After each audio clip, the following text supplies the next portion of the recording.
Hello and welcome to Nerdarchy. For nerds, by nerds. I'm Nerdarchy Stave, and tonight I'm joined by all these fine nerds in the Dungeon Master seat. We got the illustrious Robin R. Miller. We also have Stephen Partridge joining us and Carlos Rivera from Iconic Night. We've got links down in the description to follow all these fine nerds, and of course, myself and Ted are here as well. Again, links are in the description. With that, I'm just going to throw it to the GM because I am super excited to play those bastards. It feels like forever. We took 2 weeks off for a couple of one shots, but we're back to D&D.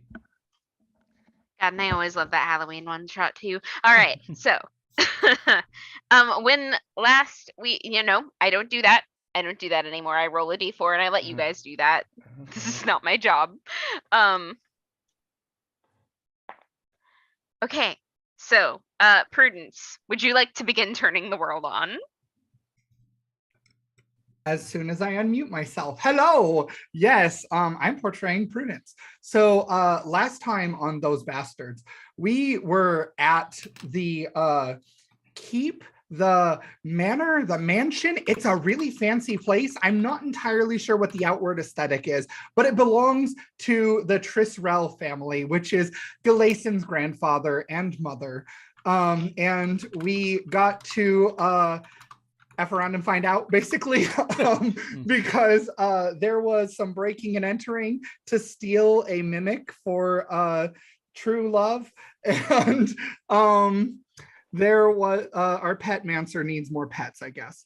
And we also had an angel come and threaten us with bloody wings from an NPC that we know. That's where I'll leave it off because I want to let other people have stuff. All right, who are you throwing it to? I will throw it to Carlos. That's absolutely right. We did some mimic heisting and whatnot. That was absolutely a blast. After we, did a little bit of that stuff and getting threatened, we got such a weird note, attached to a very ominous wing. And after all that, we decide, okay, we need to kick this angel's butt now. So instead of getting crunk and partying, we're gonna find some angels. And who are you gonna pass it to? I'm gonna pass it over to the illustrious Ted Adams. Hey everybody, I am Nerdarchy Ted. I will be playing tonight the Shadow Sorcerer Galason Trisrel. And we kind of started off with a little bit of foreshadowing with our angelic counterpart that's kind of been, following us around all session or all season, I should say. And it's like, oh, well, I have no idea what is going to happen, when I am finally, reporting back or found out or what have you. She kind of yelled at me when I said the direction of where we were going to go and that they were going to force it out of her if need be. And all of the romping around within the family's estate, and we end with her wing there, and Sin all torn up, angry, and multiple emotions, all sharing, and some vows being made and what have. And I'll throw it off to last but certainly not least, Dave. All right. First of all, I am playing Unga Garrick Blackleaf. I just recently acquired a middle and last name, or surname, and I believe the middle name is actually my first name. But Unga's has stuck. He's a half-orc ranger, beastmaster with, of course, Sheldon. We cannot forget Sheldon. He is a very crucial part of the crew. I feel like we overlooked one major thing, and also I have to speak out against the slander of mimic theft. We actually liberated Fernando the Mimic from his imprisonment. He's now free, and he's free to be loved and be with people that love him, and hug him to pieces. But also, we totally overlooked the fact that I believe we added a new family member, and also sent Beth away. Or was that before then? I feel like Carlos has been here forever now. But we've had a couple of one-shots since.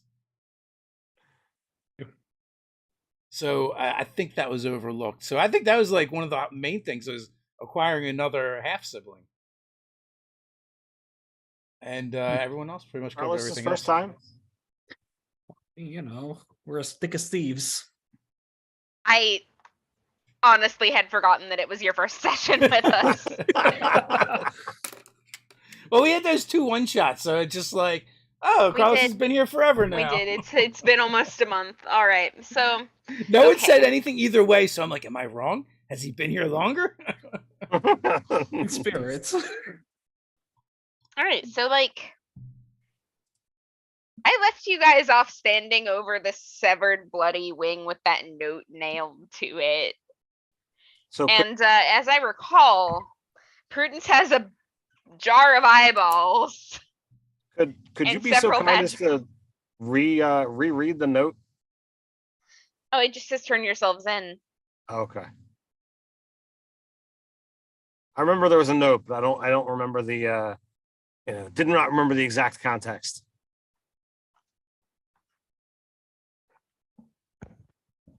So I do have this cursed jar in my bag, and we can bring on some retribution. We do have a candle, and we have GM, what was the other thing we had? I can't remember It the was basically just a collapsible doorway. That's right, the collapsible doorway. She will reveal the collapsible doorway to everyone. Ooh. How does that work? We can go wherever we choose. We could go to their front stoop. We could go to their prison. We could go wherever we think we need to be. Well, we can't very well send a message with a private jailbreak. I'm Yeah, not they'll the just- best. They'll just come after her again. I don't know exactly who is behind all of this, and certainly not the investigative type, but blood has been shed, and they've drawn first. Now it's our turn. So where shall we appear then? Anyone have any ideas?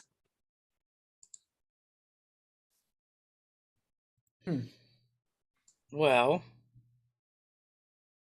your door can take us anywhere. Do you have to know the place, or just think it? How does it work?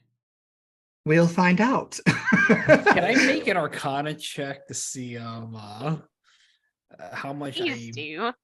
I do? Okay. I'm gonna use one of the inspirations All right.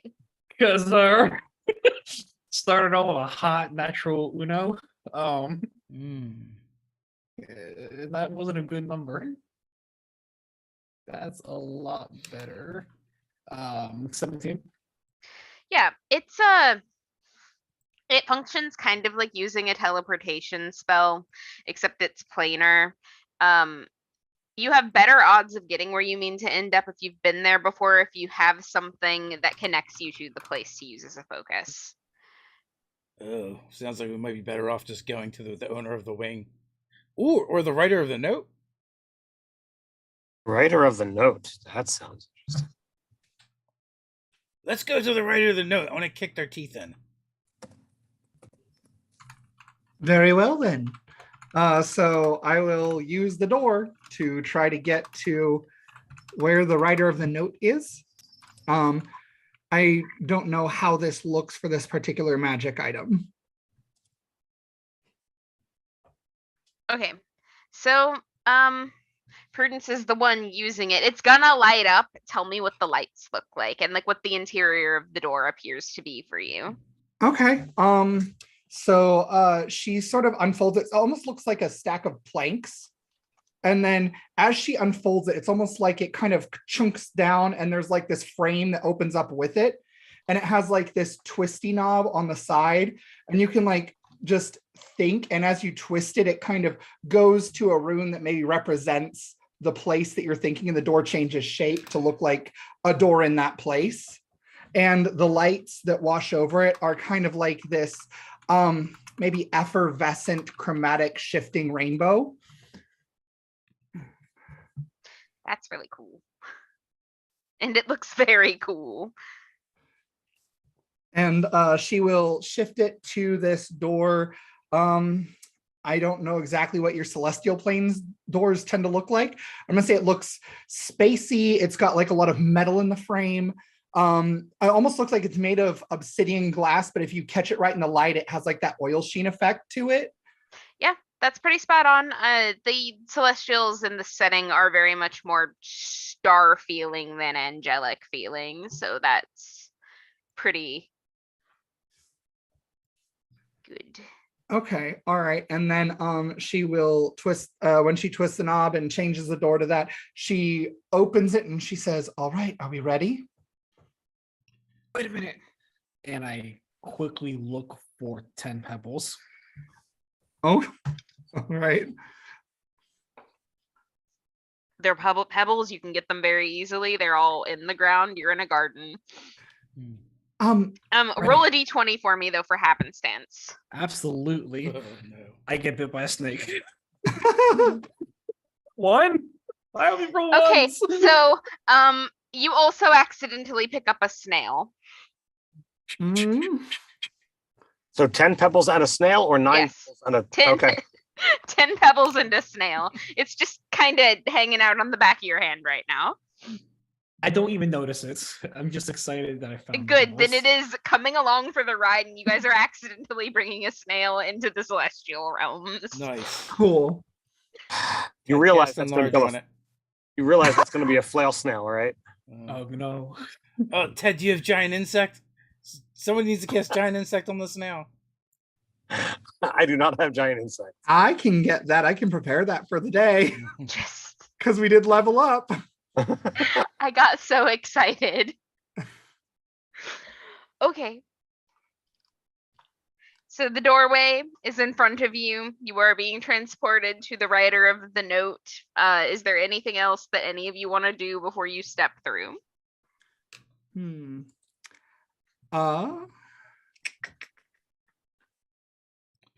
I will cast aid. Might as well. Yeah, that's pretty. On myself and Prudence. And Sheldon. I think we are the closest to a front line. Yeah, Mm-hmm. because the rest of us are wizards. Squishies. So- Squishies. The first thing you would feel is stepping through the door. It's like a shower made of soup, right? It's thicker than water should be, and it's warm, and it's kind of uncomfortable until you get out on the other side. Once everyone is through, the door will shut behind you and it will collapse again, but not before one of the 3 glowing gems on the top of the door frame goes out. Oh. And it returns to its collapsed state, and you all find yourselves standing outside a twisted ivory spire, and it is just curling into the sky here. The sky, which coincidentally is about as purple as it would be at sunrise, but it just seems to perpetually stay that shade. And almost as soon as you come through, you hear hoofbeats. And there's a horse? No. It's not exactly a horse, but it is charging at you, and it has its horn lowered like it's ready to skewer you guys. Oh. Give me intelligence checks. Ted, you can have advantage. You like horses. Okay. I don't think Sin would really need to make a check. I have a dirty 19. All right. Well, this That's a dirty 7. had a natural 20. Okay. So here's the thing. I'm not making you roll to know that this is a unicorn. You all know this is a unicorn. But Unga and Galason, you both know you've seen this unicorn before. You just didn't notice it had a horn the first time.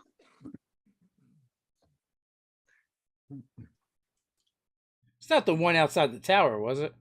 It was the one outside the tower, the one where I can't remember who was holding the apple that got shot through, but it was that night. That's the one I wrestled. Yes. Well, Alright. no, it's not. It's not, because that was a different thing. That was a Shadhavar. That was the Oh, This one is the one that Talus was riding. Talus, yeah. Oh. Hmm. Can we speak to it? Well, currently it's charging us. Yeah, I mean, it's angry and it is coming at you, but you can definitely try if you would like. So I will straight up, step forward, preparing to leap to the side, of course, when it fails. But I will speak in Celestial and I'll say, "Look, we're here to help and save Talus. Please aid us." Give me the one where you're trying to persuasion. There we go. I know words. I can definitely talk. That's a 15. Okay. And the unicorn slows and just kind of chuffs and gives you this very mistrustful look and answers you in Celestial. They've got her inside and I can't get up all those stairs. That is why we are here. We're here to rescue her and enact vengeance upon those who have harmed her wrongly. I would normally just teleport in myself, but they've got wards. It's probably why you ended up out here. Do you know who it was that did that to her? Pyrael. My studies on this place have not really been much. Is there anything you can tell me about this person? Well, I can tell you that they're basically our boss. I'm not entirely sure how much that applies now, though. And there's like just this underlying bitterness in that tone. And all of you can hear it, even though the only one that can speak Celestial and understand it right now is Sin. I think Cassius does as well. Oh, you do? Okay, Prudence. You also understand all this then. I just speak Gnomish and Sylvan. Okay. I knew it was somebody, and I thought it was Cassius. My apologies, Prudence. It's all good.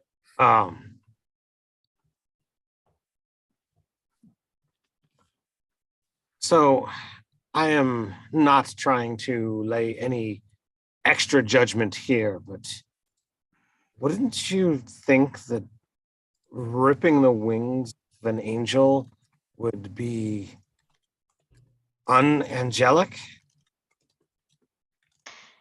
There's a silence, and those like just nebula blue eyes staring holes into you for a second. Give me insight. I can do that too. Yes, Prudence, you can absolutely do that. All right, I want to use my inspiration. All right, Prudence is just translating so everybody's on the same page. This is significantly better. That's going to be a 22. Yeah, the unicorn didn't know about that. This is news. He is very not happy about this. Apparently, I've said too much.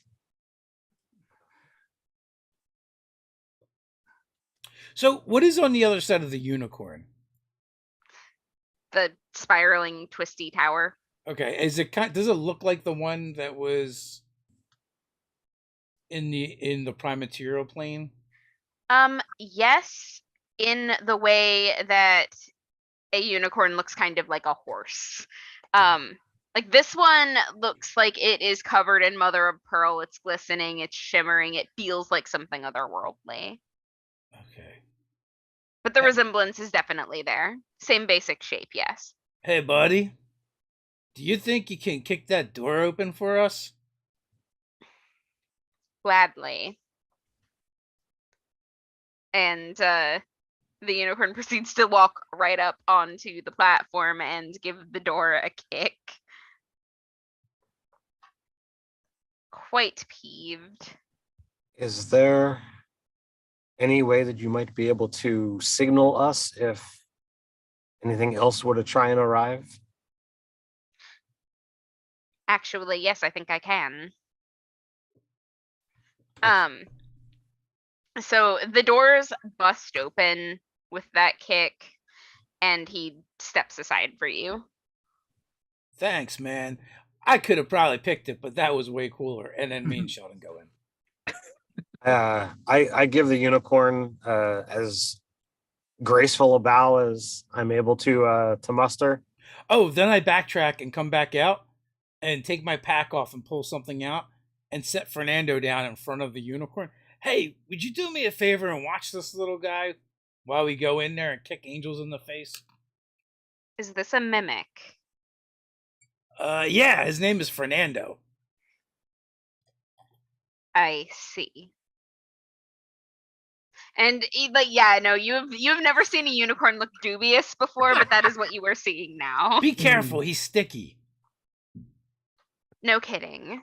But if you got like wine or something, that works really good. You get a mimic drunk and they just let right go. Yes, let me pull wine out of my saddlebags that I most definitely have. That was Perfect. a joke. If you try to put a saddle on me, I will stab you with my face. By any chance, do I speak equine? Do you? You tell me. I'm looking at the chat and like the inquiry. Do I speak equine? Like, I mean, but okay. I guess I'm just admiring, the actual structure of, the majesticness of the unicorn because, being a misformed half centaur, I'm all like, damn, I wish I had the other half, man. Just kind of admiring. Beautiful. I look at him, beautiful, as I make my way back to the platform. You can see up in the corner the unicorn liked that. So Ungo will begin running up the stairs. Okay. And as he does, he pulls a sack out from his belt, and you kind of see things wriggling around in it. Oh, kind of God. just throws it over one shoulder after he like loops it around his hook. Inga, what's in the bag? Okay, you know what? That's fine. I don't need to know that bad just yet. Yeah, no, the interior is pretty much the same as the one on the material plane. It's just taller. It takes a little longer to get up there. There's a bigger chamber at the top. So just before getting to the top, I begin shaking out the sack, and I cast Conjure Animals. Okay. And I summon a swarm. It's not really a swarm. But I'm going to summon 8 flying snakes. Oh. Okay. Come on, boys. I hope you're hungry. All right. Well, the flying snakes are going on your turn in the initiative order. I'm just going to cluster you all together for simplicity's sake. When you crest the top of the staircase, and by the way, everybody has plenty of time to get on the staircase while Unga's running up, so I will get to you on that in just a moment. But as you crest the staircase, what you see is this just winged humanoid sitting on a chair with a high back, and it's like got claw feet and everything, looking not bored, that isn't the right word, but over serious across the room, like just kind of staring into the space on the wall, like they're almost like there's a chess match going on, but there's no board between them. And with her other wing presently attached to her and nailed to the wall is Talus, a sword just out of reach. On either side of the angel, there are coincidentally also winged serpents, but these have feathers and kind of a rainbow hue to them. Oh my god. How many of them are there? 2. Damn. How are you? Is it go up there, me? So Unga, I'm gonna let you go first here and like get your snakes out before I have you guys roll initiative, and then I'm gonna have you guys roll initiative and we'll start from the top there. Okay. Can I throw my pebbles on the ground? Oh snap! That's a 22 for initiative. Nice.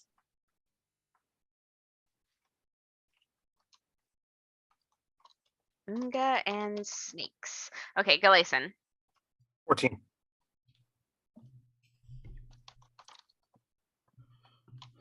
Okay.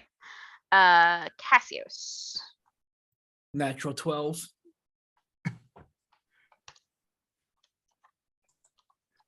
And Prudence.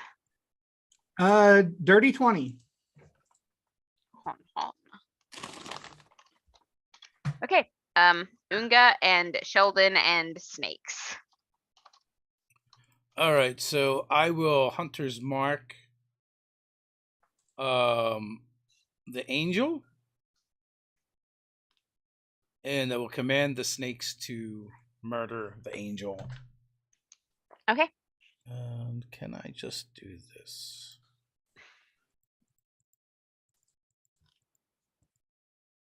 Will this work? Can I roll them all at once?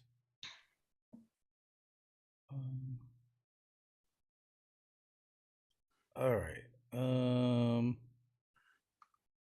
So a 10, a 25, a 24, a 10, a 17, a 22, 14, and a 9.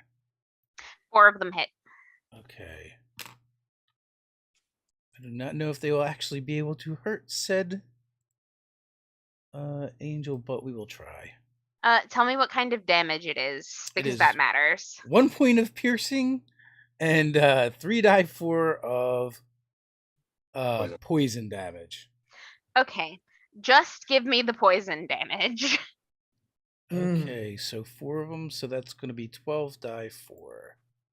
Yeah, that's still quite a bit. And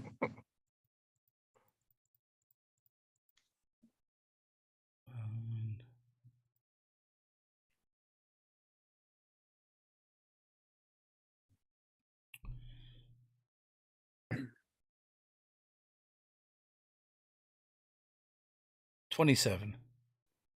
D&D Beyond did not want to add it up. So 27 points of poison damage. And Wow. then I will charge in behind the snakes and swing me axe. Okay. It's a 24 to hit. You hit. And a 27 to hit. For 15 plus a die 6. So 19 points of damage from the first attack. And another 18 from the second. And Sheldon is just dodging since I didn't have anything to have him do. And I just roar at the angel. You're gonna pay for what you did to Talus. We're gonna kick you in the face. Started off real strong there. All right. Do you have anything else? Is there anything that you can do with Sheldon? Like, or are we? Nah, that's it. I'm done. That's enough. Okay. Okay. This is why we hate summoners and pet classes. It's okay. Here we go. All right. So, next thing up is one of the big feathery serpents that will proceed to probably go after Unga because he's the one that's already come in swinging. Okay. I'm going to assume a 28 hits your AC. Oh yeah.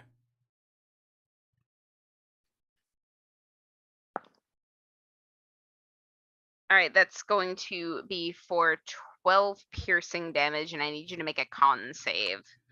All right. 12 piercing and a con save. It's not as good as you would think. Oh my god, this is my third natural 20 in a row. Yo, go to Vegas, I believe brother. you, but that is crazy. You That's play why the it was a lottery? dirty 19. You're good. You're good. You are not poisoned. That's a plus. Oh, Dave, just saying, man, go play the lotto. We are. That bitch is almost up to 2 billion. I think I wasted my luck on D20 rolls though. Right. Prudence, you are up. All right. So I need the angel to make a strength saving throw, the winged humanoid to make a strength saving throw, as Prudence digs her nails into the floor and it cracks, and you see like this almost like shadowy, inky darkness sort of wind with this golden light, and then these like chains wrapped in golden light jut out from the floor and bind the creature. That is very cool. The strength save is 16. So it breaks out somehow. I don't know how that looks. Maybe they just dissipate when it like spreads its wings. Shatters them. Because my save is 16, so meets beats. So yeah, she does not succeed at Earthbind then. And as my movement, I would like to move to where Talus is. Okay. Yeah, she's just nailed to the wall and trying to grasp that sword. I don't know if I can use a bonus action to handle the sword or not. No, you can. Okay, cool. I'll do that. Okay. So then it is the angel's turn, who also proceeds to attempt to hit Unga because you're the one that's in range, and I'm sorry. That makes sense. Does a 15 hit your AC? A 15 does not. 18. Okay, cool. So in that case, the attack against Unga does not hit. The other one is being aimed for Sheldon, however. Okay, Sheldon is dodging because he hasn't done anything else, so disadvantage. Good. Okay, that's yeah, dirty 10 probably not gonna hit.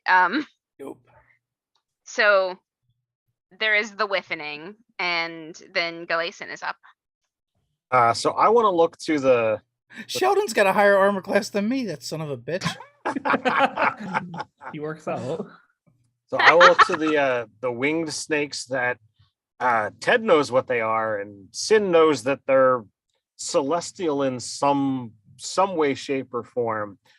So he is going to attempt to appeal to them, and he's going to point over to the very obviously suffering Talus and say, how can celestial beings think that something like this is okay? And then just scowl at this winged humanoid that's trying to attack Unga. Instead of giving me a persuasion check, give me insight. Insight. I can do that. Only going to be a 12. So that's enough for you to know that everything you're saying is going in one ear and out the other. They are being mind controlled. This is how you know that Ted is not a supernatural fan, because if he was, he would know that angels are dicks. No, I think Ted does know that angels are dicks because angels are the major bad guys in our Friday game. Which we will be back this Friday, so you'll get to see what, if anything, transpires in that direction. But you'll have to wait till then. So do you have any full actions you would like to take this round, knowing that these things are being mind controlled? Sure. I was willing to give that my action if there was something that could be done there. But if that's just speaking and free, then I will absolutely guess. Yeah, by all means, take your turn. Sure. All right. So 4th level. What is the spell here?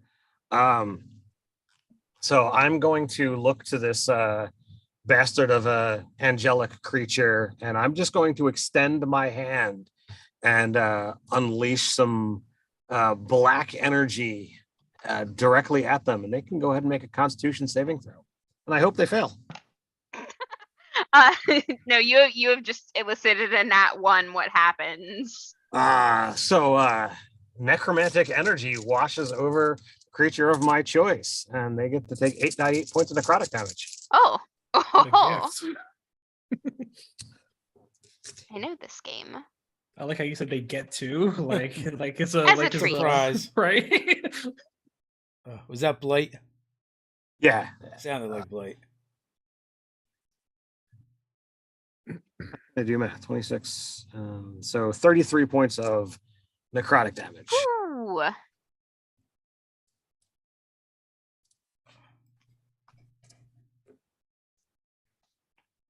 Okay. Cassius, you are up. Alrighty. So as I see all this happening, immediately I take those pebbles that everyone looked at me for weird for picking them up for interacting with an object, and just quickly toss them on the ground. I'm gonna use my main action to animate objects, Okay. and I'm picking those 10 pebbles. Okay. And for my bonus action, I can mentally command those pebbles. I'm gonna take all of these 10 pebbles Okay. and command them all to hit the winged bastard and make my brother sad. I will have you know that your place in the initiative order now reads Cassius and Pebbles.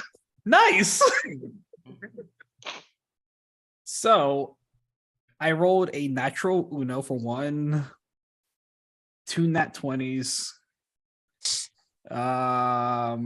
16, 17, and a dirty 20, 19. I'm just looking at the lowest one. These definitely miss. I know you do. There's no way there's not a snowball's chance.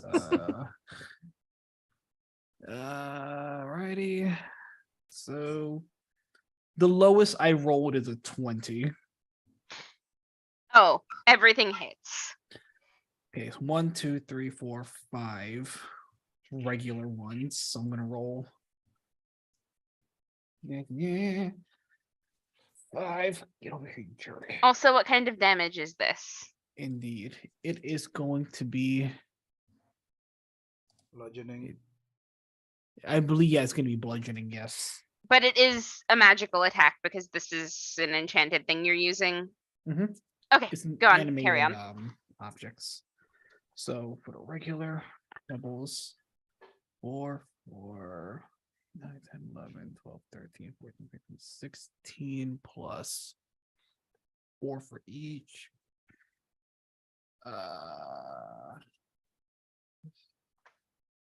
So that's going to be 32 reg. And then the critical ones. 4, 4, 8, 9, 10, 11.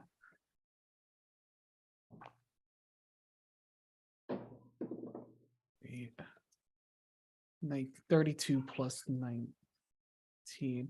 51. Holy shit, okay. Impressive. Ninth level wizard. I have been dying for the day to use anime objects in combat. It's a fabulous spell. I've seen it used many times.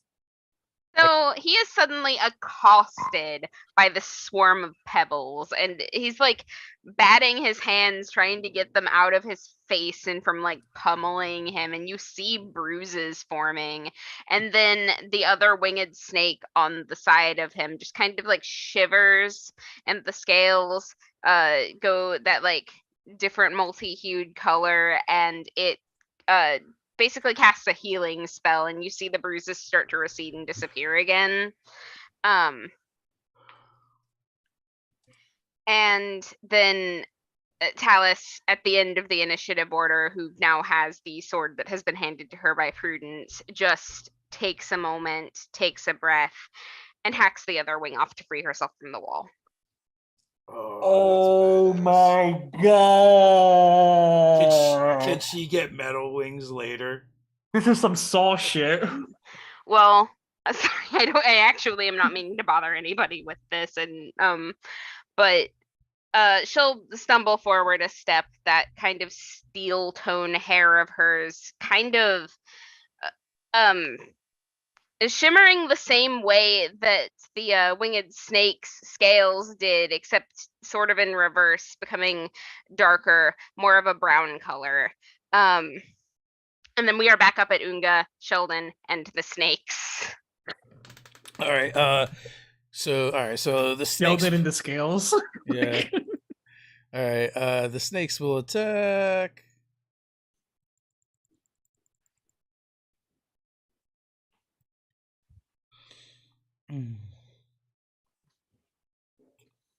Okay. Does a 16 hit? No. No. Okay. Does a 17 hit? Yes. Okay. Then we got 1, 2, 3, 4 hits, and you said only poison.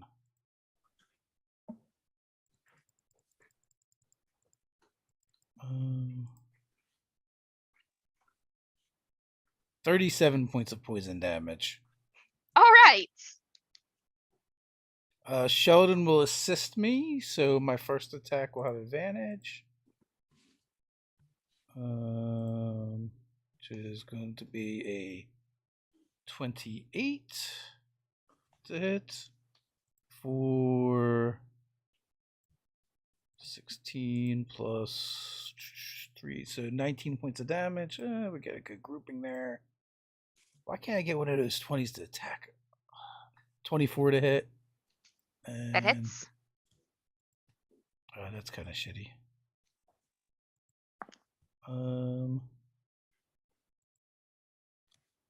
Only 11. That's it. Done. Okay. The other winged snake is going to pull a similar healing move. Oh, this is great. We can beat you all day at this rate. And then Prudence is up. I love the Unga Okay. energy. So who is looking worse between Unga and Talus? It's impossible to tell how Talus is looking because she didn't stop long enough to really get a look at her. How's Unga's health? I am down 12. 12? Oh, that's not too bad. Okay, so I will cast Cure Wounds at 3rd level. So on Talus. Okay. So Talus will recover 17 hit points. Okay. And you see Prudence just kind of like, does her whole thing where she whispers, and you see her nails just dig in a little bit. And when it does, like these black veins start kind of coming up from underneath her skin a little bit, and then it recedes and her wounds start closing. Cool. Very cool. And then can Prudence tell if these snakes are mind controlled? Give me insight. Oh wait, I should have rolled it on there, but it's okay. I rolled a 6 plus, I don't know, 4, 10. Probably not going to do it. No, actually, that is enough considering that Gleason stopped trying to reason with them very quickly. Okay. You probably can't tell looking at them, but you do know your brother. Okay. All right. So she will just look at the angel person with this like really like angry face that you guys probably haven't seen much from her. It's like just sheer rage, and she's like, "You are utterly disgusting." And then that's going to be her turn. She's going to get ready to attack the thing next time. All right. And having been taunted, he will fix Prudence in his stare, swing his flail a couple of times, and slam it into the ground, which breaks the tiles underneath you. And I am going to need dexterity saves from everyone. Am I still flying? Okay, so not from you. Okay. Got a 3 on my next save. 15. That is going to be a 9 for me. And I guess I should ask this question now. Do I have my dog with me? Yes. Let's see if the dog passes. Dog fails as well. Okay.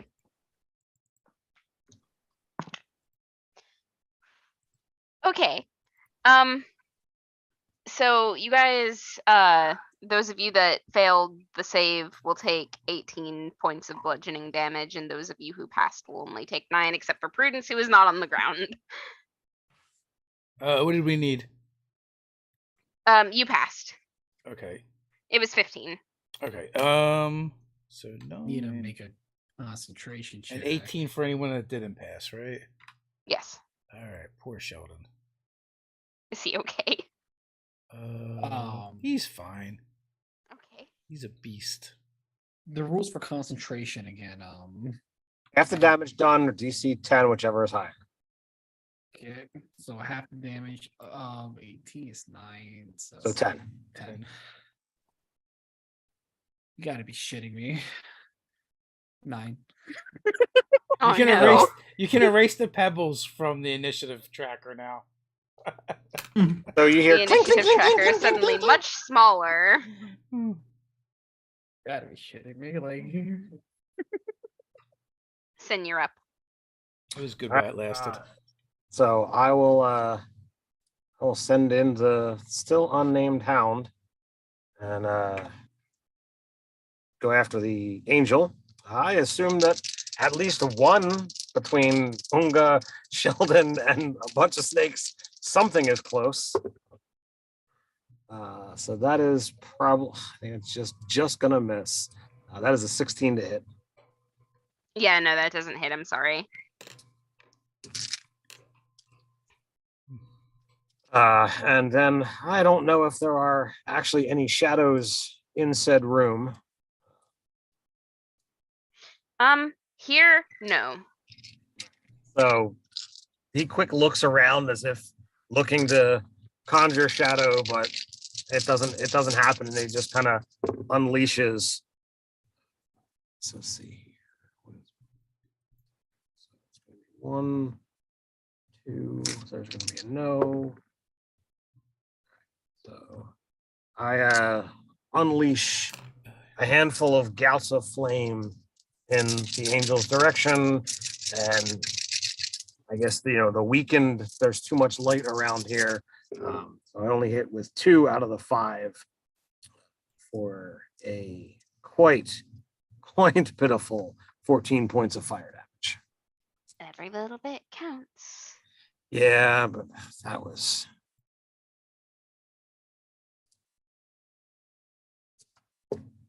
Okay. That's all I got. Cassius, you're up. alrighty, so as my ace in the hole is now in the hole, I'm like, ugh, and Enlarge the snail. Send it in. as I have no idea what Unga's talking about, like, is that a euphemism or what's? Yeah. Yeah, the catapult spell. Hit him with the snail. I wish I did.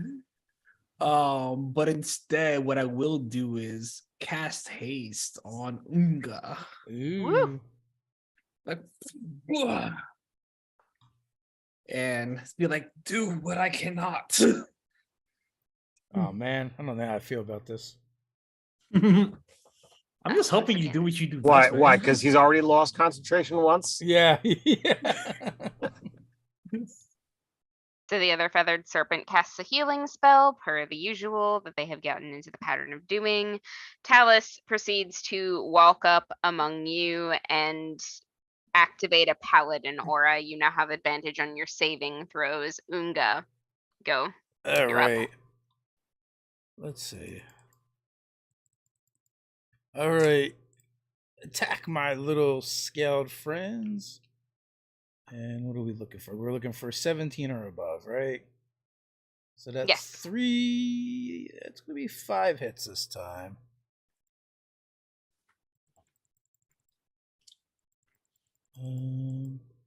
It's a lot of D4s. For only 36 points of damage. And then Sheldon will assist me to give me advantage Only 36. on my first attack roll. 23 to hit. Yep. And that's going to be 13 points. Next attack roll. Ooh, 18? That hits, right? Yeah, you already told us that. So 14 plus... So another 17. And my attack because I'm hasted. Thank you, brother. It's a 26 to hit. That's going to suck. 7 plus 2, so 9 points of damage. And Unga is done. Yeah, it's that last attack that does it. Nice. Oh, nice. So I imagine the snakes are kind of like creating this little cyclone, going counterclockwise around the angel, darting in and out and biting, while Unga and Sheldon are going clockwise and circling, and Sheldon just distracting, and Unga just slashing away with his axe. And with the 3 shots, it's like 1 to the back of the knee, 2 to the back of the knee, and the final one, he just slings the head of the axe back towards his hook and catches it and just slams the angel in the face with the haft of it to break his face. To I'm finish just him imagining it like going in his mouth, like breaking the jaw open. Sure. That's even more brutal than I thought, but let's go with it. I don't know what has gotten into me today. I am just entirely too violent for my own good this evening. But yes, so he goes down. The pair of coatl on either side of him kind of start to shake off whatever it is that he had them under the sway of. Talus is just kind of standing there staring at the body with this very stern, disapproving frown, because that's what her face knows how to do. What do you guys do? So Unga's gonna stand there and bask in the glory of his victory over the stupid angel. I mean, his siblings helped, but and while he does that, his snakes are just gonna swarm around him, like kind of like hummingbirds, and he's just going to enjoy the cuddles of this flying snakes. That's so cute. You know what? As Unga is celebrating, I'm gonna break my concentration. I'm sorry. It's for learning what the family is like. I kind of feel like this is what we do. The high and then the low. So as I break concentration, Unga just absolutely exhausted and. So I watched the quaddles for a moment before, to make sure that they're not gonna do anything, and then I go to Talus' side. And she kind of looks at you like she's not entirely sure you're actually here for a second before turning to face you. And the first words out of my mouth were, "I'm sorry." You didn't do it. It's partially our fault, partially my fault. This is going to be a monstrous amount of paperwork, but I don't have to do it this time. And it's like, this is the first time it's really occurring to her that, like, no, that's not her job anymore, is it? So what happens now? I have no idea. I don't think I'm going to be around here to see it, though. Your friend is down below. He's quite upset. I should go see to him. And she'll pause for a moment, nod, and then head down the stairs. And there's like a moment where you think she might jump over the edge, and then she catches herself and just walks down the stairs like a normal person. Yeah. Immediate. Does so anything sad. register at that moment? Like, is there anything on her face? Yeah, like she almost said something and then decided against it. So I'll turn and look to the rainbow snakes and see what they're doing. I don't remember offhand whether they full on speak or telepathy or anything, but yeah. They are quietly consulting with one another. And it is telepathic.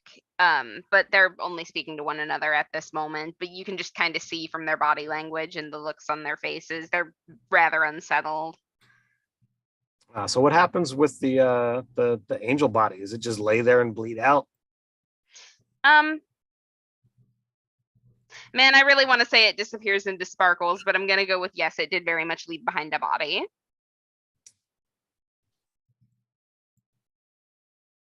Well, dear siblings, what do we do now?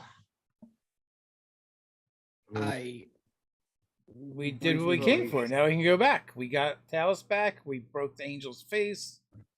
Well, usually in these cases, to the victor go the spoils, and I kind of look to the sword that's there, but I don't know how they would feel about that here.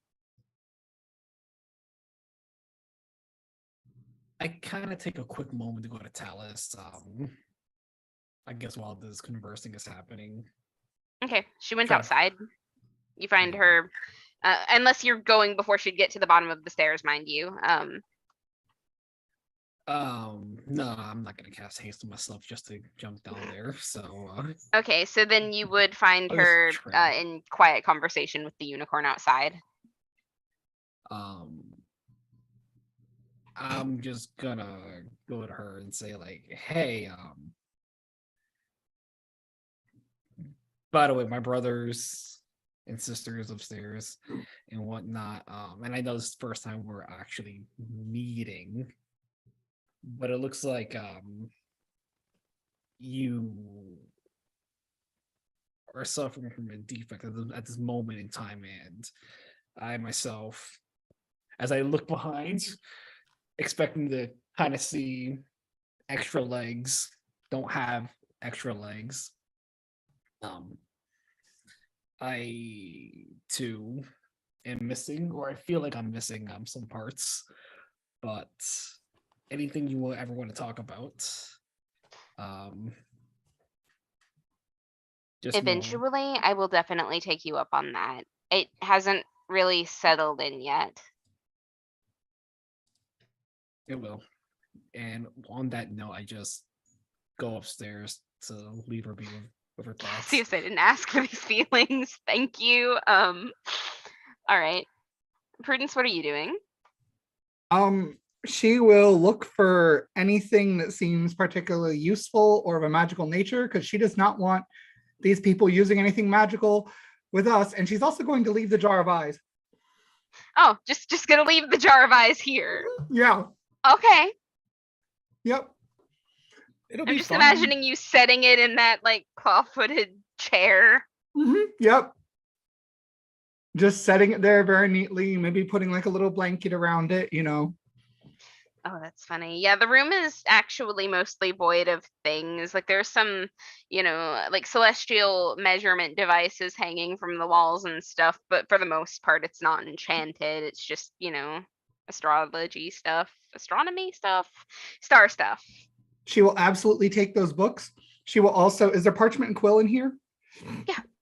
In Celestial, she will write on whatever is the equivalent of a sticky note, fuck around and find out, and then just lay it next to the jar. I fucking love you. All right. You do all that. And a little kissy face too, with a heart. That makes it Prudence and A+ emoji usage. Is there anything interesting, special about the sword that this thing was wielding? It was a mace. Oh, sorry. Was there anything interesting or special about this mace? Yes, actually. It's well,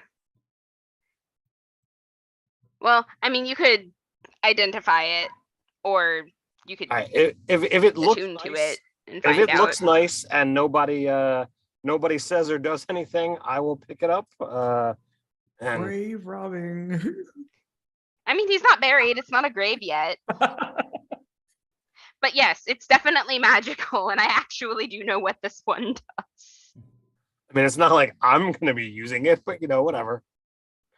I mean, if the Coalts don't, come over me and be like, hey, what the flip? No, they seem to be a bit involved in their personal conversation and very shaken by what just happened. If they ever come out of their thing before we decide to depart, I will absolutely talk to them. But if they're just like chilling or fleeing, then whatever. I mean, they're not fleeing. It kind of seems like, from what you can catch on the periphery, they're discussing what to do with the remains and how to let upper management know that this happened. Because they lost 2 operatives today and they got swept under in the process, and it's a mess. It's a lot of Sounds like- paperwork. Sounds like they need a bureaucramancer.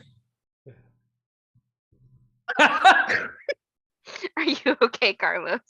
No, like you know, how you just caught me like half a second later. I'm like, oh. That's good. It's a good day when you can make a friend laugh. Also, I think Ted deserves a point of inspiration for that because somebody laughed out loud. But continuing on. Yes. So, well, dear siblings, where to from here? I mean, do we use the gate to head back? Well, I mean, there's still the problem with the tieflings. There is. Or And did it we looks- decide we don't care about that no more because angels were kind of jerks to Talus? It looks as though this door has a number of charges based on the gems. I don't know if those recover or not, but we could very easily go after those tieflings. The fact is, these people probably will one way or the other, and they'll probably come for us now as well. But if we can take what they want, we'll have a bargaining chip.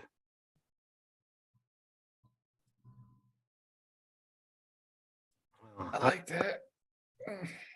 I'm willing to go where you go. I think before we depart from here, whether it be on foot or through a doorway, that we at least speak with Talus, and if she wishes to come back with us, we give her the option. We, after all, did come to rescue her. Yes. Perhaps we could offer her a place to hide as well, now that she seems to be without a home. We do have a sister with a pirate ship that could offer some adventure. As interesting as a scenario as that is, I do not think she would be comfortable with that kind of crowd. It is quite enough to be taking in an entire change to then go the opposite of your own moral stratosphere. That's fair.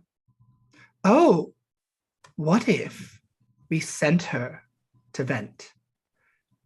That's After all, these creatures would dare not encroach upon a place guarded by the elemental plane. It would be unlawful at the very least. And a giant freaking titan. And they have some protection now. yeah. I was going to suggest that as well.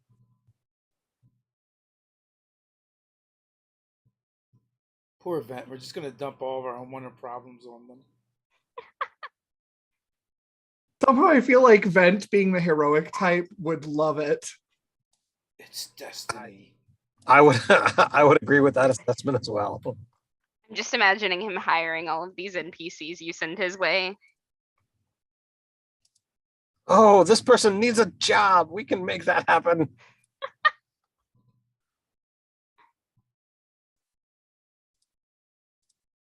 And Steven, you're muted. You're not wrong. They can make. All right, so What do you guys want to do? All right, so I'm gonna, Should we if there's nothing else services? to do in this tower, I'm gonna head down and I'm gonna, broach that subject with Talus. Okay. Well, you catch her in the middle of trying to persuade this unicorn to just like go home and let people know what happened here.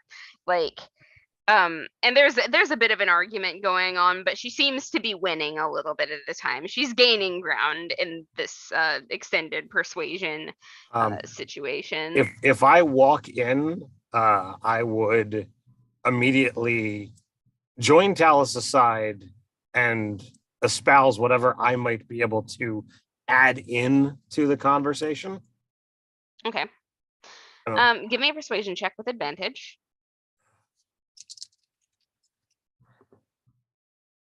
How do you feel about a 26? All right. So at that, the unicorn cants his head and he's like, fine, I will go let them know what happened, but expect me after. And she nods and smiles in this bitter way that says she does not at all expect him after, but he kind of vanishes into the mist a few moments later and she turns to you once again. Thank you. But of course, No, not for that. I mean, honestly, you probably shouldn't have come, but thank you. Why shouldn't we have come? Because this was a trap for you. But we won. Yeah. But you might not have. I mean, we're a little shaken up, but we get through things. That's what we do. I mean, look, we want to make sure that you're safe from any further reprisal. I don't know how your previous power chain is, whether everything that's happened was just this, and they just carelessly gesture towards the tower, this one individual, or if there are many that are of a like mind. As far as I know, it was just him. But that doesn't mean it was just him. But I don't have access to figure that out anymore. It's gonna have to be them. Well, we think that a place like Luster would be a good place to lay low. And given the fact that we are on speaking terms with the Queen and related to the Prince, that you could be able to slink away and not be observed, should you so desire. You are, of course, free to do as you will. Come with us or not. Obviously, it matters, but it is still your choice.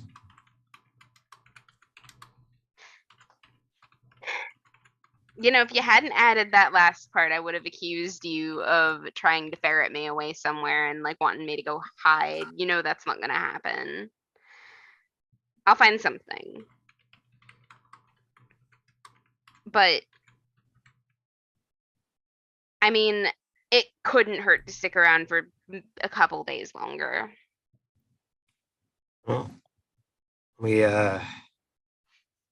just want to make sure you're all right. And having been through a lot, it is possible that you have not had the full chance to take in everything. Oh, I definitely haven't. I can definitely still feel the adrenaline going, and I'm probably going to be feeling this here in about 10 minutes. But right now, I'm at that very eerie place of calm where my hands don't really feel like my hands. You know what I'm talking about? Has that ever happened to you? I completely know what you mean. I thought you might. Well, there's always one problem or another that us bastards need to look in on or solve, and you're more than welcome to tag along if you so desire. But if you do decide to go see Vent in the palace, the food there is really good. Indeed.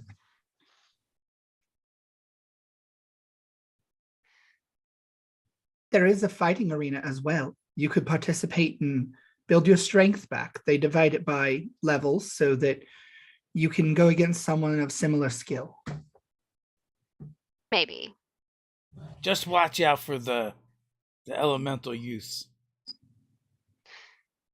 Just let me let it settle. I don't know how I feel about this yet. Do you want to hunt tieflings with us? That was kind of my job to begin with, yeah. Or do we not care about that anymore? I look at Prudence. I sort of still care about that. I know it's not my job anymore. I know I don't owe them anything anymore, but I can't leave it undone. I think it does give us that opportunity for a bargaining chip because they will undoubtedly come for us after this. In fact, they may prioritize us over them. I mean, assuming that he wasn't working alone, they might. And that reverse unicorn really annoyed me. Yeah, they're kind of like that. So, Okay, I'll tell you what. This is what I'm gonna do. And she turns to like face all of you properly. I'm still equipped with all of the information that I had before this. You know, I'm gonna be recovering for a while, but I could tell you things. I could get you to facts and stuff. I mean, if you guys are gonna be doing planar work, I've been to a lot of them. I could, you know, help prepare you. that would be incredibly helpful. Okay. Throwing this out there, I do see that looks like you like swords. How do you feel about maces? I never want to see that again. Not that one, right? Well, and I'll gesture towards the lot of you, and if none of you, then I will find the closest hole and chuck it in. Even with my Well, I plus mean, 0 to don't be so strength. hasty. You might as well hold on to it. You Yeah, never know. Sometimes things don't need to be cut. They need to be smashed. Well, then Unga, it's yours. Unga is slowly accumulating an arsenal. Well, and honestly, it makes me think of Vent a little bit. I mean, I know he used to use them all, but, you know, this is kind of smashy too. So it's kind of like Tail. Mhm. Aw. Yes. I do hope that he is doing well. I am confident that our dear brother is fine.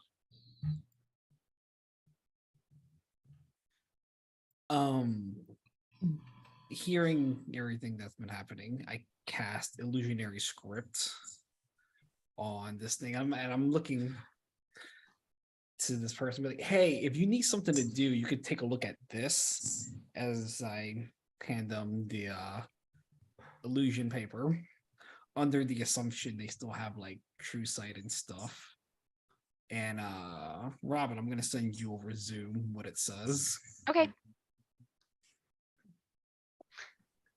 It gets better. Oh, that's what. Okay, no, I understand what's happening now. I thought. Okay, yes, I'm following. Yeah, that's what the note said. I have now let the audience know. That's very cute. Oh, my heart. I mean, you know, it's kind of like, you know, like clearly seeing the pride that's there. It's like, let me just. Oh. No one else needs. No one else. Okay. To anyone looking at it, looks like a bunch of freaking gibberish. And she's gonna tuck that away in an interior pocket. Like, definitely keeping that piece of paper.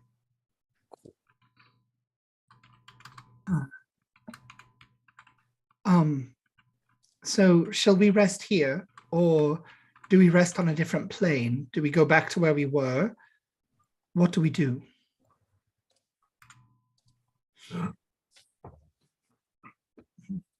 Well, I don't know if we want to rest here. I mean, more of those angel jerks can show up. Right next to the site of the murder. And the theft and the taunting And the cursed jar of eyes. Oh, sorry, did I say that out loud? The what? Nothing. Thing. We rescued a prisoner who was assaulted. We are the liberators. Not Mm, they may not see it that way. well. I would say that if the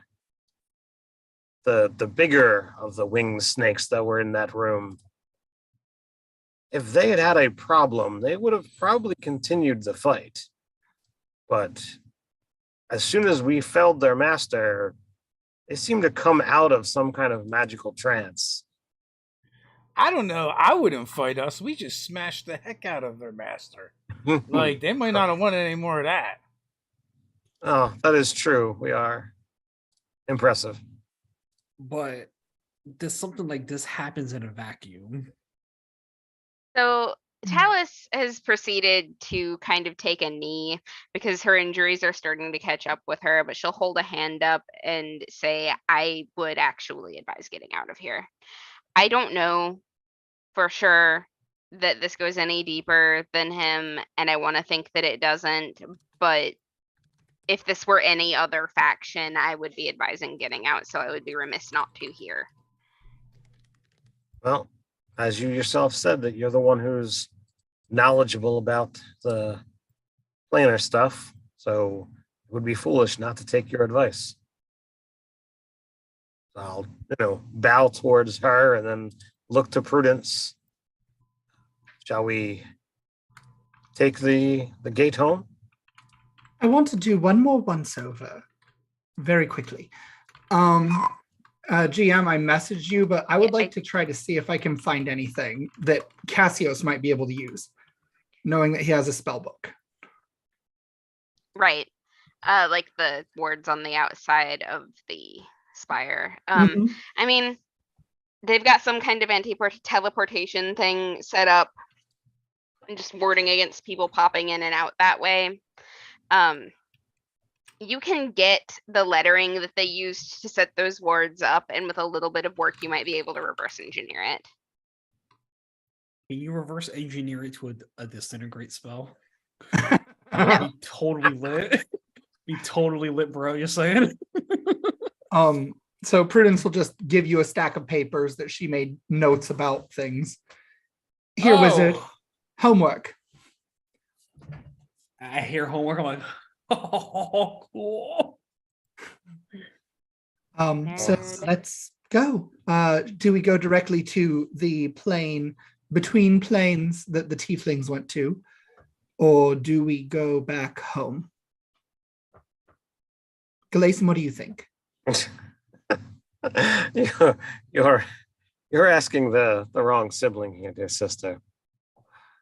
I'm just a pretty face. I would say, head to my grandfather's manor so that we can get a rest and give Talus a chance to recuperate and what have you. But some would say it's a foolish idea to go back to where we just were. Well, do you want to go there? After all, the closer we are to danger, the further we are from harm. I've heard someone say that before, but I've also heard someone say that that's quite stupid. I don't know. I'm not exactly what you would call a bookish sort. Ask Cassius. He seems to be along that line. As you say it, I was like, oh, just like. Well, Talus, you said you're, here to help guide us and give us information. Where do you want to go? That is not a me decision. That is very much a you guys decision. Just not here. I don't know. I think we made it through this last fracas fairly well. Let's go find some tieflings. I wasn't impressed with them the first time anyway. Tieflings it is.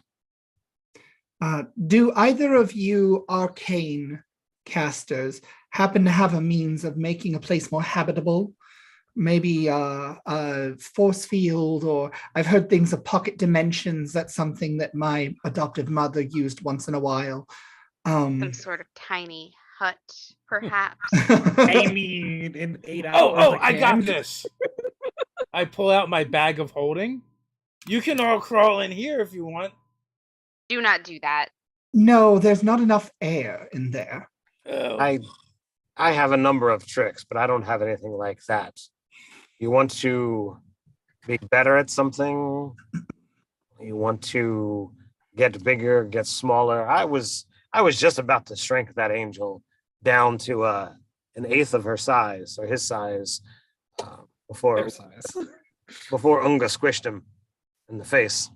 But And then, almost as though an idea comes to Prudence in the back of her mind from a weird Jiminy Cricket named Parks, she suggests that we ask Sheldon as well. Guys, I want to go wherever Unga goes. It's been doing really well for me all this time. Usually finds good things for me to eat. I get to pinch things. Sometimes he lets me stab things with one of his swords. Oh, are you interested in that angelic sort up there for any sort of meat or anything? I don't know what you eat. It hasn't really been dead long enough. Oh, Alice is just giving you this very odd sidelong look. Like, kind of unsettled by the idea that we have, like, gone to eating angel meat so quickly. so I go up and I put my arm over Talus's, like around her her shoulders and neck, and pull her in close. It's like, it's okay. Sheldon's an acquired taste. I believe I heard someone say that if I made a joke about eating him, I was going to get killed. Well, are you a vegetarian? She'll just kind of, like, she's clearly being snarky with Talus. I'm gonna have to roll to see if she notices. She does. She does. Throwing this idea out to Unga really fast because I'm addicted to reading chat. Someone suggesting feed the angel to Fernando. Oh my god! I'm just Fernando was addicted. left I'm out just here. addicted to reading chat. I'm like, oh, okay. I know, they're great. Okay. So also you guys can't find Fernando. If people want to make intelligence checks to see what item is out here that was not before, you can do so if you want. Oh yeah, definitely Well, gonna do that. For shiggles, and because I care about Fernando, I'll roll. But I have an 8. No, you have no idea where he went. Yeah, I imagine it was looking around. Ted cares more about Fernando than That's a 3. Nope, yeah. I got a 5. 12. He's the vase. He's the vase standing next to the door. That one. Oh yeah, that wasn't here before, was it? Hey, so we can use our Sword of Zythos thing, right, to heal? Yes. So it's a D6, right? Yeah. Okay. I'm gonna pop that bad boy and get 2 hit points back. Oh yeah. Prudence will put hers into you as well. So you get another 5. Thank you. Yep.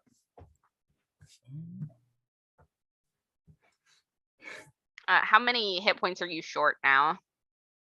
I am down 76. I'm down like 9. Okay, you're good then. So all right, door away. And Prudence will set the door back up with the unfolding planks, kind of like a Jacob's ladder for anyone that's been to Cracker Barrel and knows what those are. And then she twists, and when she twists it the second time, you get this door with like this black gnarled wood with vines kind of creeping over it, sort of winding to make a door handle that she turns. And when she does, the handle like disappears and goes like slinks back almost like cockroaches to the light, and the door opens. I am going to need you to roll me a D100 because we do not have something from the place that you were trying to go this time. Okay. That is 94. That's not a great thing. Oh, is it? Hold on. What? Did I do a bad or a good? I don't know. I don't know. I thought you'd done a good. Let me go check the We'll wording find of out. the spell. So while you're doing that, Sheldon is going to kind of back up to Fernando the vase, kind of like, like cats kind of like rub their backs and stuff. He's going to do that to Fernando to stick the vase to his back. No, you did a good. I can see why you would think that you hadn't, but actually the table is read this way, not this way. So you end up exactly where you wanted to go. I'm sorry, Dave, continue. Fernando is going to be stuck to the back of Sheldon. Okay. I am going to impose that Sheldon is not 100% okay with this, but that he'll go along with it anyway. I just like the idea of him grumbling with this mimic stuck to his shell. What does it turn into? Is it just a vase? It's just a vase right now.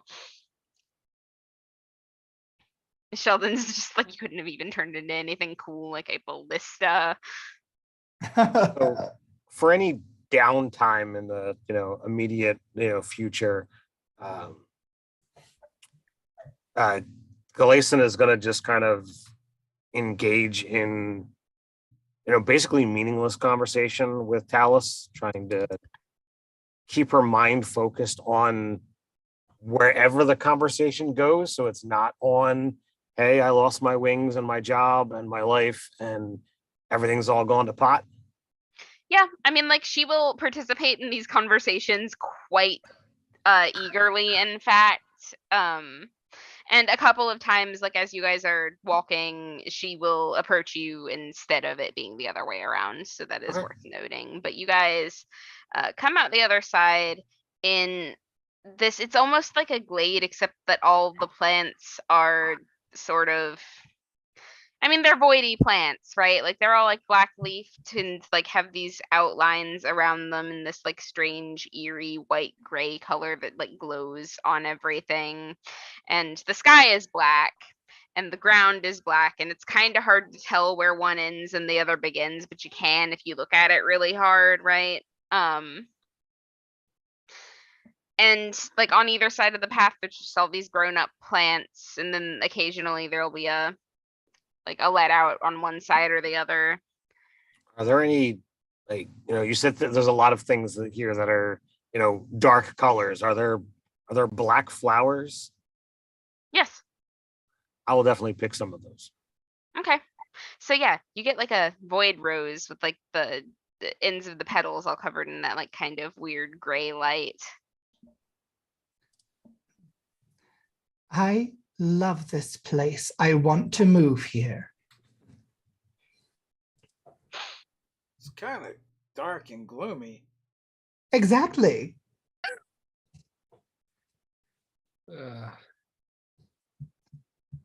And she'll just like pick a flower and smell it.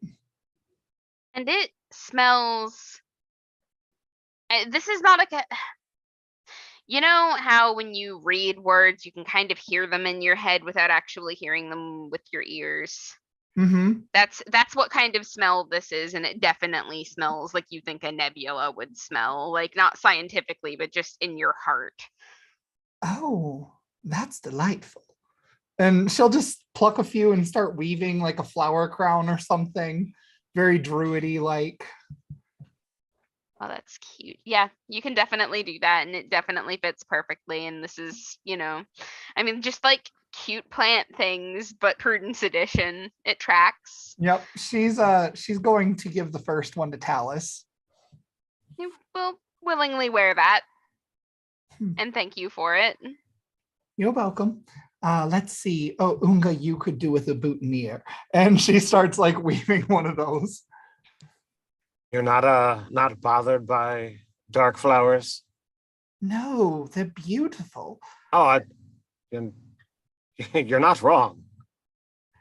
Those black apples from your home are delightful as well. Oh, absolutely.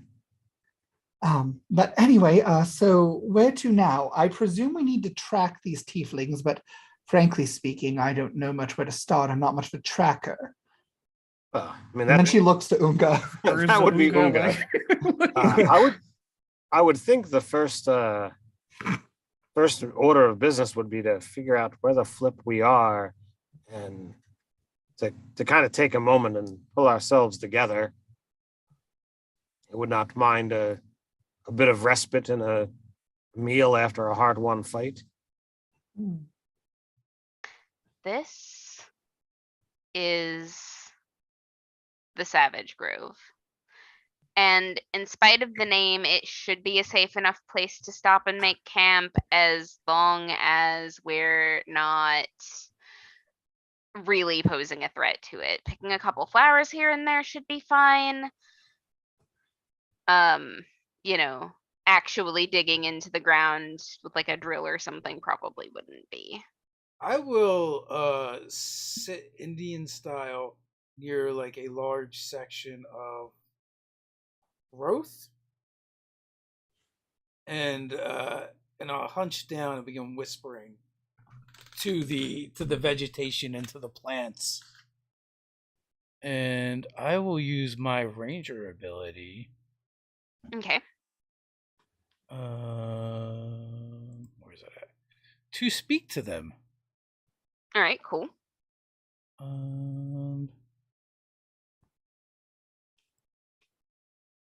And I'll ask them about tieflings.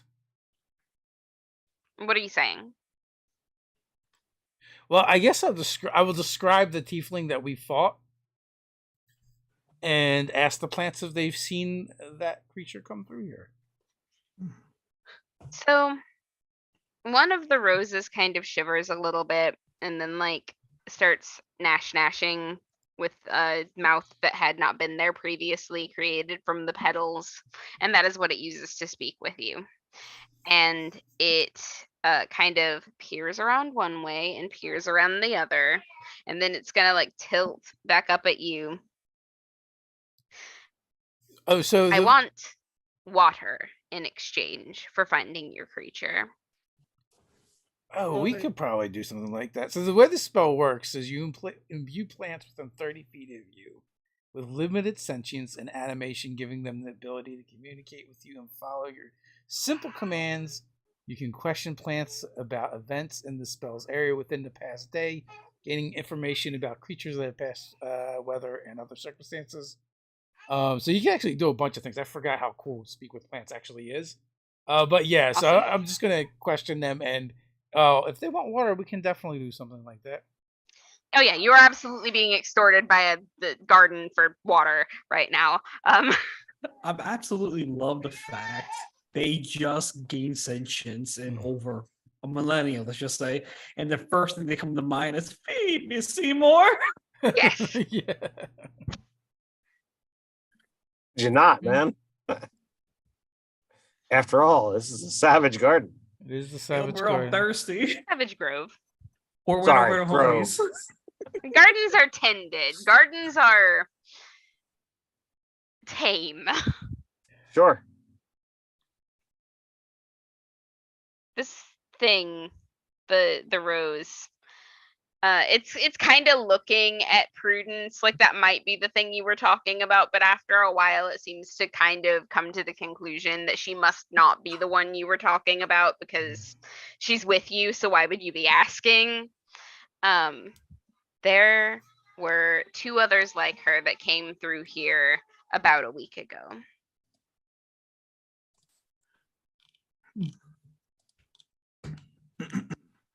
Do you know which direction they headed? And the flower like kind of whips its head around in the general easterling direction. That way.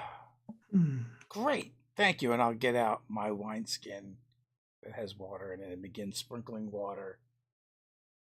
Yes, thank you. Can I do a thing? Yes. Can I cast plant growth as an 8-hour ritual while we're resting? Yes. Okay. You're gonna have to explain to me what that does. I just said yes to something that I didn't entirely understand, but I know that Okay. isn't going to bite in my ass because I trust you. All Continue. right. So if you cast the spell using one action, choose a point within range, blah blah blah. If you cast this spell over 8 hours, you enrich the land. All plants in a half-mile radius centered on a point within range become enriched for 1 year. The plants yield twice as much the normal amount of food when harvested. Cool. So yeah, she'll just make the center point that rose, since it was helpful, and just push it out. Oh, that is very sweet. So yeah, You're like while you best. guys are camping, you can absolutely do that. Super Yep. feed it. Say sweet, we just turned into a CR10 monster. Miracle Yes. Grow. Like, thanks, bro. All right. So how are you guys going to go about sleeping? Is anybody taking watch? I think we should absolutely take watch. All right. Who's Yeah. on first watch? Volunteer. Watch. There's no jumpers. I'll do it. All right. Cassius, you have first watch. So as you actually, Prudence, I think you have to be up the entire time to do the ritual, right? Yeah, I can rest. I just can't sleep. Okay, cool. So So, you know, you stay up for the first third of the night, and nothing dangerous per se happens, but you do witness something kind of floating past you in the darkness of the grove. You tell me what you see. she sees what you might perceive at first as like an underwater creature. It looks almost like it wants to be an octopus, but it looks like it's made out of cobwebs. And where the head would be, it almost looks like a nest of spiders, and it's just kind of like going through the air, chilling out. Oh, that's very cool. I really like the mental image that I got of that. However, I was asking Cassius. Oh, I'm sorry. I thought you were asking me. That's still canon, though. That Well, definitely happened. Yes. If I can add on to it though, Oh, please. it's almost like when it's passing by, it's like almost like dragging tentacles. Like, I don't know why in my head I was thinking evil fluffs. Like a big old jellyfish. Yeah, kind of like that. Like everything Prudence was saying was like, oh yeah, I see that. Then I saw like tendrils floating above, and I'm more like, evil forms? Question mark. Octo spider jelly. I love it.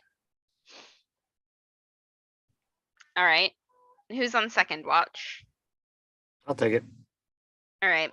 So as you are on second watch, you start to notice that the thing that Prudence is doing is having a very clear effect on the plant life here.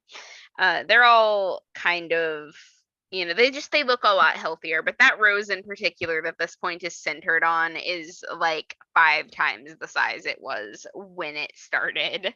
Oh wow. It's like the size of a dinner plate.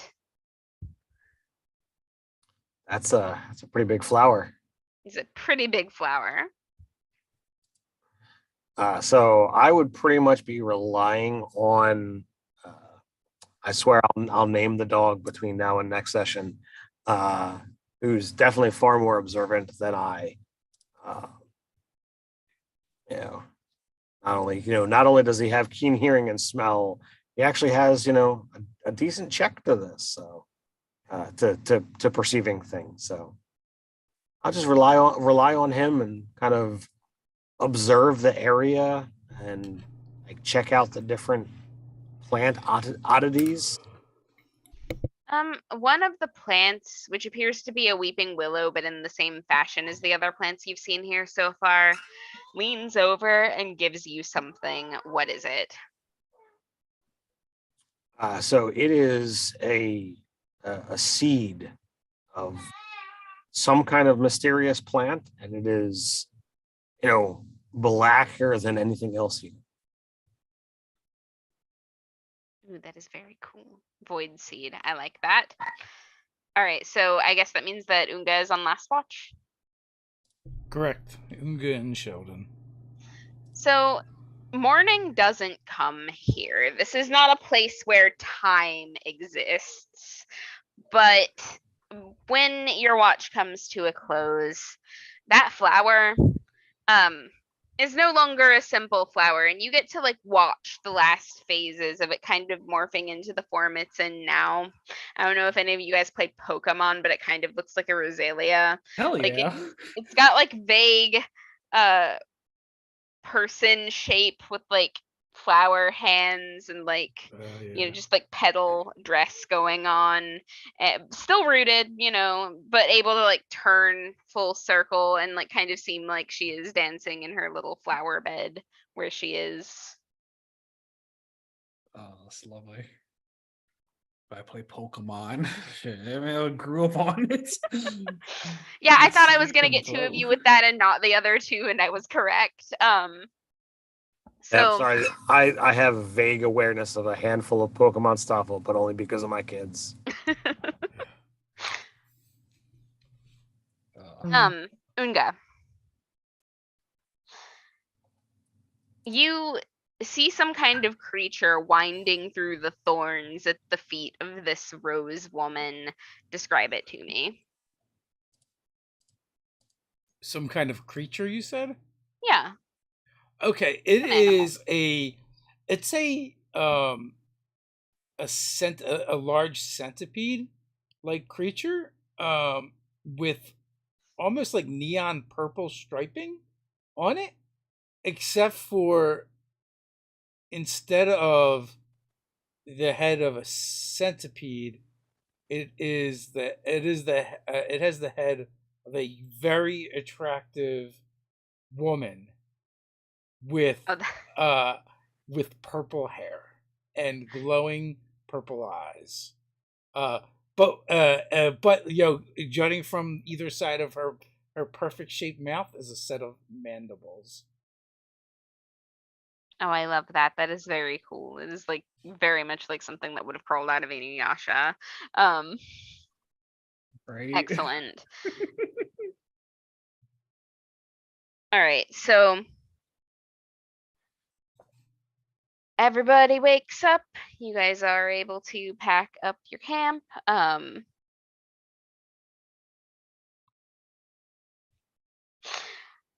And distract me with the chat, apparently. All right, so you guys were given a direction. There is a path that goes that way. Unfortunately, like much of the place that you are here, like it is very much laid out in lines and pathways.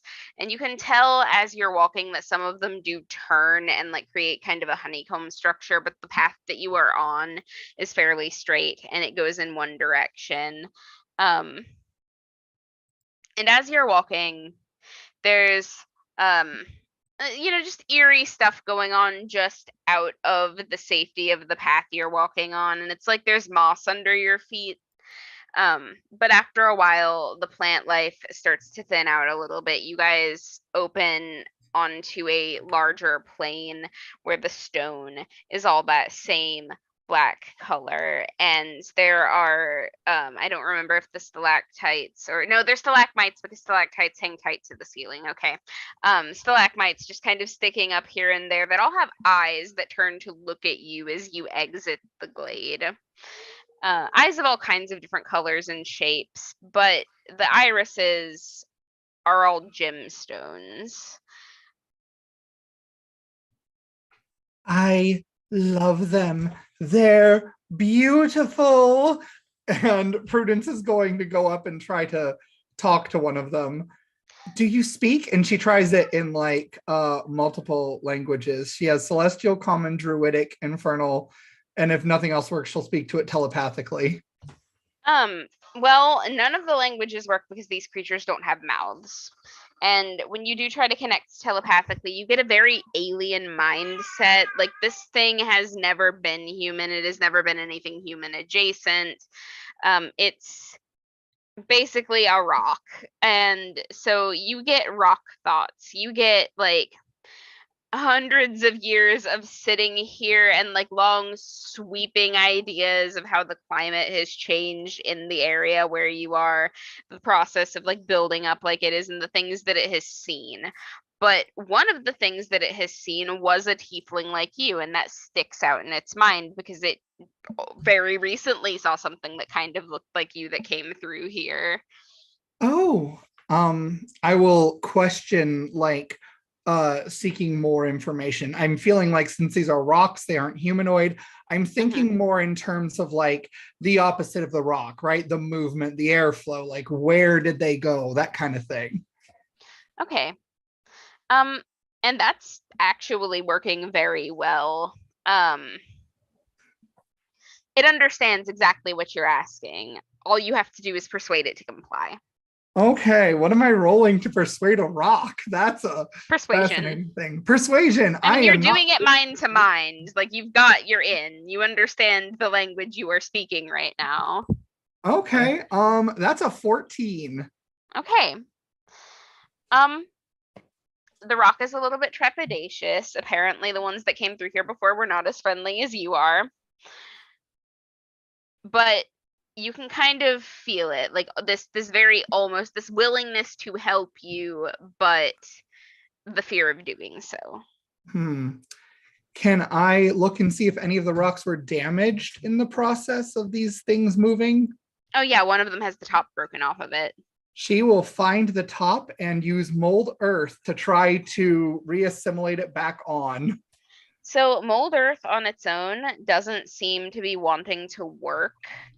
But you realize pretty quickly that it's because these things aren't just made of earth. There's something else going on with them as well. So what if he adds in his radiant healing energy? Oh, that's true. We did recover that, didn't we? Because we get it on a short rest or a long rest? I mean, you took a long rest. It doesn't matter. Okay. Yeah, I'll pour the starlight into it and see if that works. It does, in fact. Okay. So just kind of like trying to use mold earth and whatnot, and then like she'll just finish by giving it a little kiss on where its forehead would be. And the rock does not understand what kisses mean, and it was a different rock from the one you were talking to before, but you're still picking up the same conversation. So what you're gathering is all of these stalagmites kind of have a hive mind going on here.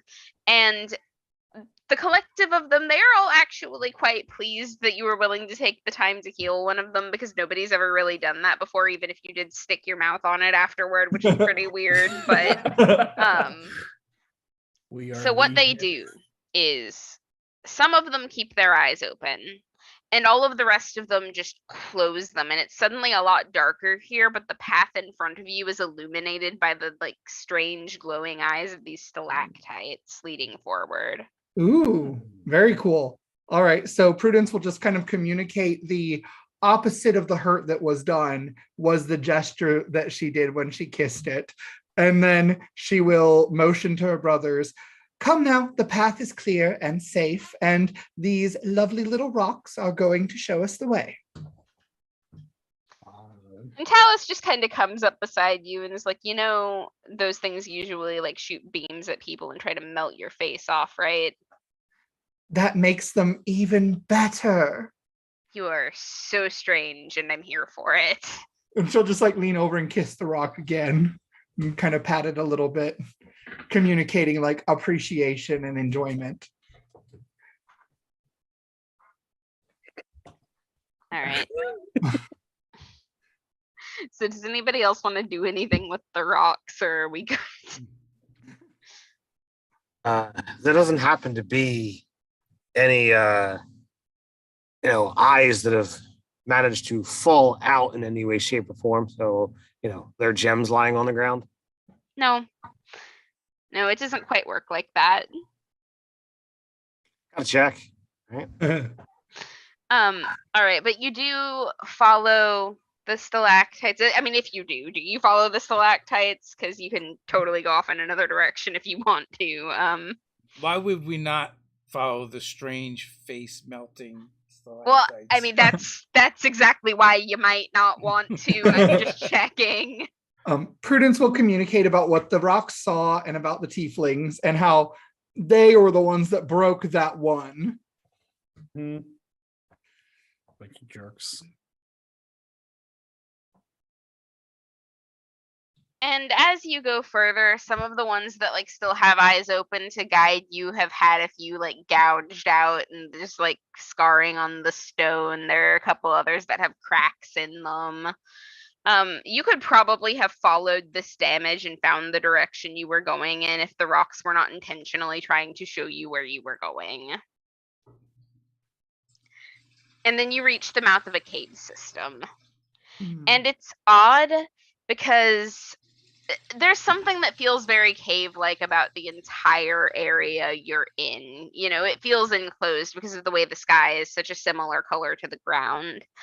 And the cave is no exception, except that it's very dark in there.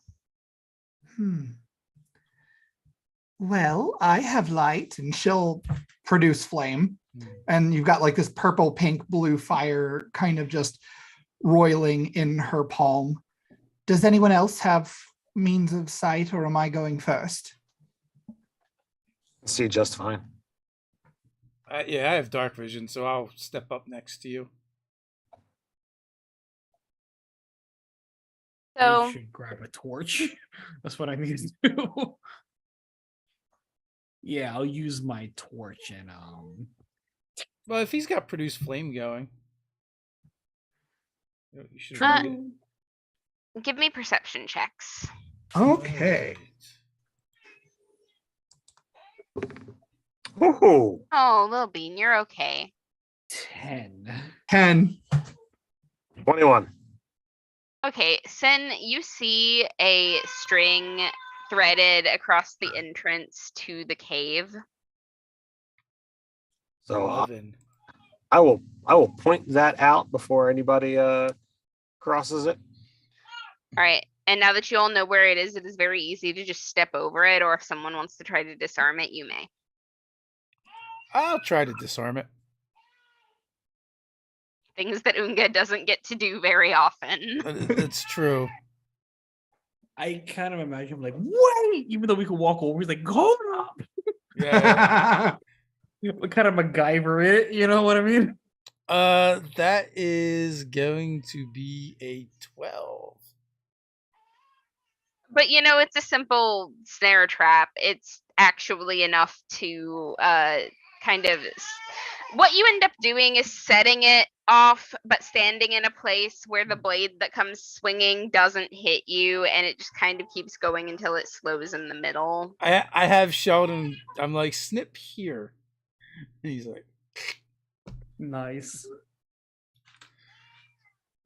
And then ahead of you, there is a large cavern chamber, and there are 2 doors and a tunnel that keeps going farther into the cave system. The doors are both made of stone. They appear to have been kind of carved in tandem with the chamber that you're in, made of the same stone as the rocks around you. But the cavern that goes forward is entirely natural. It's very quiet in this front room, this like vast chamber that you find yourselves in. Is it too quiet? It is too quiet.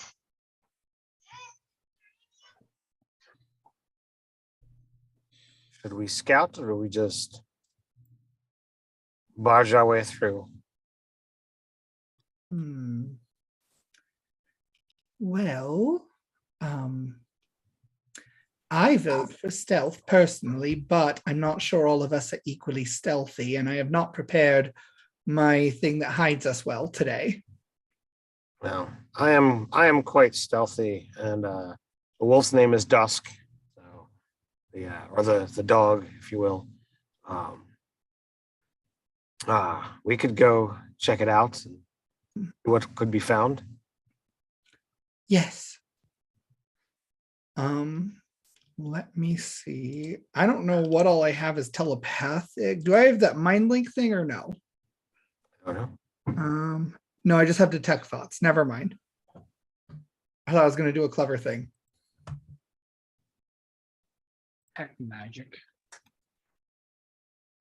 Right. You're casting detect magic. Yeesh. So okay. Everything is magic.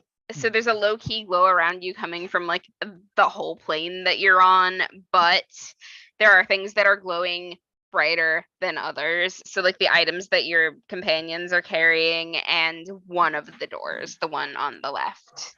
Necromancy was all I say. Oh no, I just thought that it took a little bit longer to identify the spell schools. The low key thrum of magic all around you though is it's not aligned with a specific school. It's just the natural magic of the plane. It's ambient. However, it is definitely an evocation on that door. I definitely conveyed that any patient was like there. I mean, that means that door goes boom. Yes.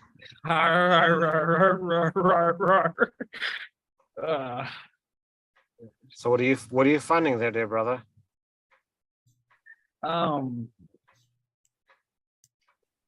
That door is trapped with communication.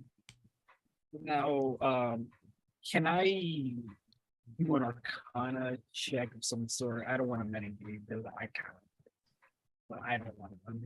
I don't think I can. You keep cutting in and out, and I'm not hearing everything you're saying. I think he wants to Arcana check it. Oh, yes, you absolutely can. I mean, like, you already know there's an enchantment on it. It's not metagaming to try and figure out what it is. Well, yeah, but I mean, like, I don't know if, like, Cassios themselves were like, no, I know, but I was like, 16? Yeah, it's definitely an arcane trap. Like, yeah. It's one of those things that if you touch it and you didn't do it right, it's gonna blast you. Glyph warning, my brothers. Glyph warning. You don't want to touch it. Don't touch it. No. I'll take a look at it and see if I can't figure out how to disarm it. No! Totally doing that. I kind Are of you like touching it or are you just looking?